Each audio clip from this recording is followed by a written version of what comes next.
एक छोटे से शहर में दो बहनें रहती थी।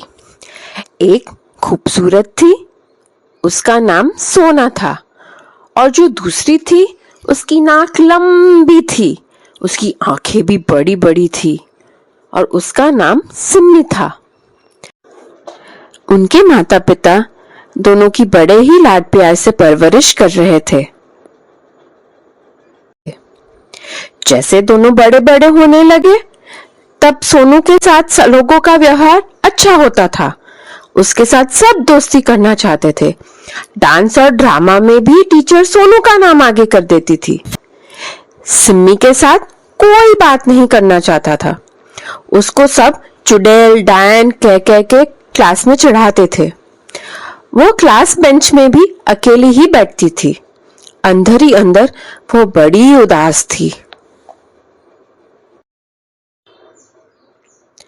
कोई दोस्त ना होने के कारण वो स्कूल में एक पेड़ के नीचे बैठकर मिट्टी से गुड्डा गुड्डी बनाती थी। एक दिन उसको पेड़ पे से एक आवाज आई, क्या मैं तुम्हारे साथ खेल सकती हूँ? सिम्मी ने इधर उधर देखा लेकिन उसको कोई नजर नहीं आया।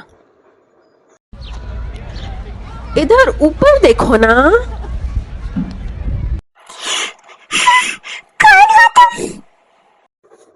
मैं डिम्पी डायन हूँ।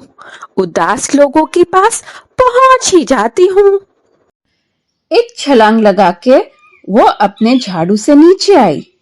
डिम्पी ने सिम्मी को देखकर कहा, तुम्हें पता है तुम कितनी खूबसूरत हो? डायनों की दुनिया में तुमसे खूबसूरत और कोई नहीं है। इतनी लंबी नाक कि 100 मील दूर की खुशबू भी आ जाए। इतने बड़े सुंदर सुंदर आंखें कि घास में से सुई भी ढूंढ लो, और इतने घने बाल कि किसी को भी डरा सको।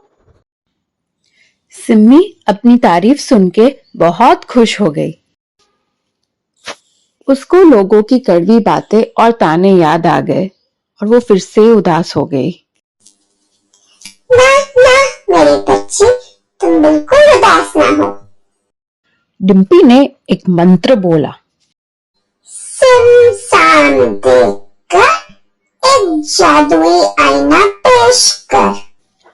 तुरंत उनके सामने एक खूबसूरत आईना आ गया। डिम्पी ने कहा, सिम्मी, अब तुम अपने आप को मेरी नजरों से देखोगी। सिम्मी ने अपना प्रतिबिंब देखा और देखती ही रह गई। उसको आईने में एक राजकुमारी जैसी सुंदर लड़की देखी। क्या ये मैं हूँ? डिम्पी डायन ने हंसकर उसका सर चूमा और फिर गायब हो गई। सिम्मी एकदम से जाग उठी, मानो कि वो कोई सपने में खो गई थी। अपनी एक कल्पना समझ के वो हंस पड़ी। तभी उसकी एक दोस्त पूजा आके उसके साथ खेलने लगी। धीरे धीरे आसपास के बच्चे भी आके खेल में जुड़ गए।